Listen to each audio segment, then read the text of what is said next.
आपल्या चॅनलवरती मनापासून स्वागत आहे. तर बघा, बऱ्याच वेळेला काय होतं की वर्षभर आपल्याला खूप त्रास सहन करावा लागतो, आपल्या घरच्यांना त्रास सहन करावा लागतो, अनेक अडचणी येतात, पैसा घरामध्ये टिकत नाही आणि मग आपण म्हणतो की ताई पैसाच माझ्याकडे टिकत नाही आहे, तर त्यावरती उपाय सांगा. तर बघा, हा जो पितृपक्ष आहे, हे जे 15 दिवस आहेत, तर या 15 दिवसामध्ये आपल्याला पितरांची होईल तितकी सेवा करायची आहे.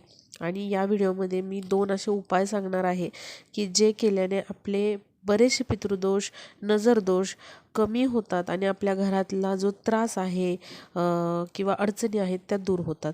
बऱ्याच वेळेला असंही होतं की आपल्या घराच्या बाहेर दृश्य शक्ती असतात किंवा अतृप्त पित्र असतात, तर त्याचा देखील आपल्याला भरपूर प्रमाणात त्रास होत असतो. तर असा हा त्रास होऊ नये आणि पित्र जे आहेत ते प्रसन्न व्हावेत यासाठी आपल्याला हे उपाय खूप गरजेचे आहेत करणं या पितृपक्षामध्ये.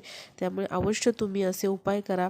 आणि जरी तुम्हाला कुठला त्रास होत नसेल, काही अडचणी नसतील, तरी देखील असा हा उपाय तुम्ही अवश्य या पितृपक्षात करा. म्हणजे काही भविष्यामध्ये अडचणी किंवा त्रास किंवा ज्या काही पीडा असतात त्या आपल्या घराला होणार नाहीत किंवा मग आपल्या घरातल्या सदस्यांना त्रास होणार नाही, आपल्या मुलांच्या प्रगतीमध्ये अडचणी येणार नाहीत.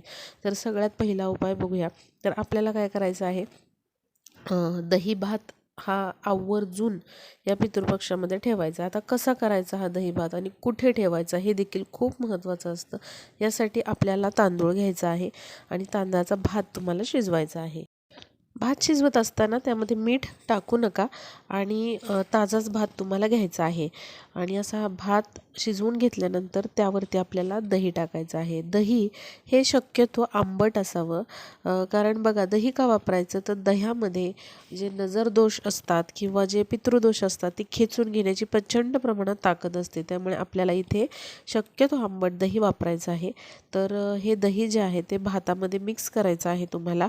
आणि हे एका प्लेटमध्ये तुम्ही ठेवू शकता किंवा एखादा छोटासा पेपरचा तुकडा घ्या किंवा मग केळीचं पान घ्या तुम्ही. आणि अशा पद्धतीने तुम्हाला काय करायचं आहे, असा हा दही भात घ्यायचा आहे आणि आपल्याला काय करायचं आहे, आपल्या घरावरून तो 7 वेळा उतरवायचा आहे. लक्षात घ्या, दही भात तुम्हाला अशा पद्धतीने एखाद्या डिशमध्ये किंवा केळीच्या पानावरती घ्या, एखादी जी पत्रावळी असते त्याच्यावरती घेऊ शकता आणि 7 वेळा तुमच्या घरावरून उतरवायचं आहे. तुमच्या पितरांना प्रार्थना करायची आहे की माझ्या घरामधले जे काही दोष, इडापिडा असतील त्या टळून जाऊ द्यात आणि तुमचा आशीर्वाद आमच्यावरती सदैव असू द्यात. माझ्या घरातले जे काही वाईट शक्ती आहेत ते निघून जाऊ द्यात, असं तुम्हाला प्रार्थना करायची आहे. आणि हा जो दही भात आहे तो तुम्हाला तसाच तुमच्या घराच्या बाहेर ठेवायचा आहे. शक्यतो तुम्ही दक्षिणेला ठेवा.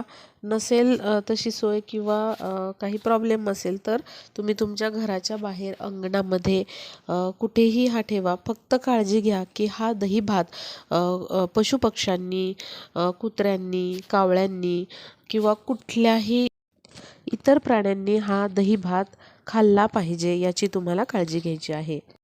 आणि हे जे दही आहे ते तुम्हाला शक्यतो गाईच्या दुधापासून बनवलेलं दही घ्यायचं आहे. बघा, पितृपक्षामध्ये हा उपाय करताना शक्यतो काय करा, या उपायासाठी गाईच्या दुधाचं दही लावून ठेवा आणि अशा पद्धतीने तुम्ही रोज हा दही भात ठेवा किंवा दिवसाआड ठेवा किंवा जेव्हा तुम्हाला वेळ असेल तेव्हा तरी अवश्य तुम्ही असा दही भात ठेवा. कारण जेव्हा पशु पक्षी हा दही भात खातात तेव्हा ज्या काही अतृप्त शक्ती आहेत, अदृश्य शक्ती आहेत किंवा जे अतृप्त पितृ आहेत त्यांची तृप्ती होते आणि ते आपल्याला भरभरून आशीर्वाद देतात.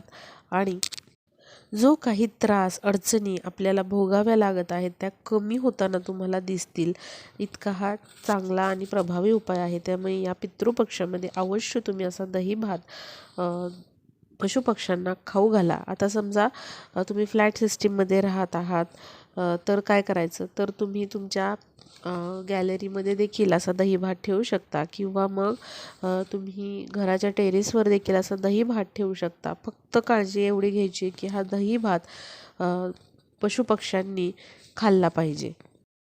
आता हा उपाय घरातल्या स्त्रिया पुरुष कोणीही करू शकतं, पण अवश्य तुम्ही या पितृपक्षामध्ये जमेल त्या दिवशी असा दही भात दाखवायला विसरू नका. आता बघूया दुसरा उपाय. यामध्ये आपल्याला काय करायचं आहे, 3 धान्यांची दामटी बनवायची आहे. म्हणजे समजा नाचणीचं पीठ, ज्वारीचं पीठ, गव्हाचं पीठ असं मी सांगितलेलं आहे. तुमच्याकडे जी कोणती 3 धान्यांची पिठं असतील ती घ्यायची आहेत. त्याची तुम्हाला दामटी बनवायची आहे.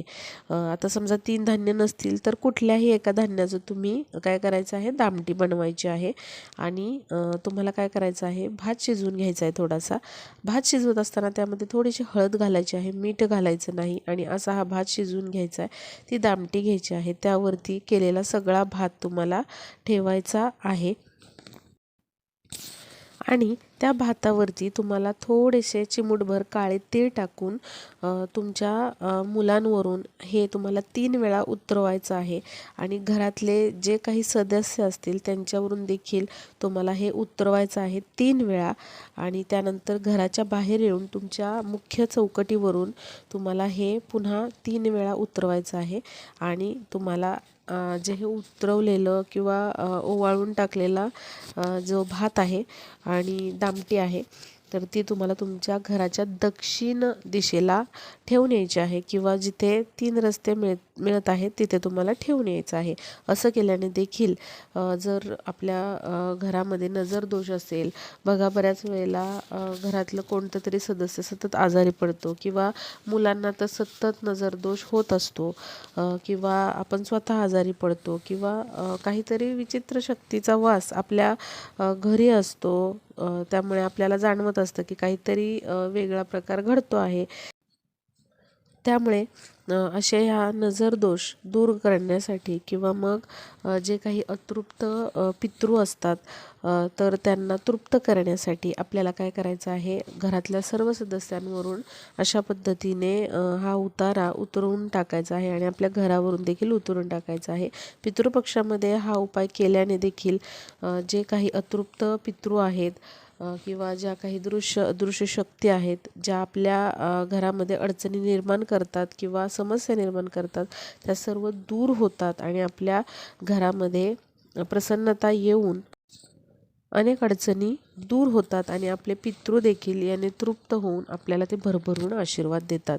तर अवश्य पितृपक्षामध्ये असा उपाय तुम्ही करा. तर कोणत्या दिवशी करायचा या पितृपक्षामध्ये हा उपाय, तर तुम्ही कुठल्याही दिवशी करू शकता किंवा पितृपक्षामध्ये जो शनिवार आहे त्या दिवशी देखील करू शकता. वेळ नसेल तर तुम्हाला ज्या दिवशी वेळ असेल या पितृपक्षामध्ये त्या दिवशी तुम्ही हा उपाय करू शकता. आता हा दुसरा उपाय कोणी करायचा, तर स्त्री पुरुष घरामधले कोणीही हा उपाय करू शकतात. तर अवश्य हे दोनही उपाय तुम्ही करून बघा.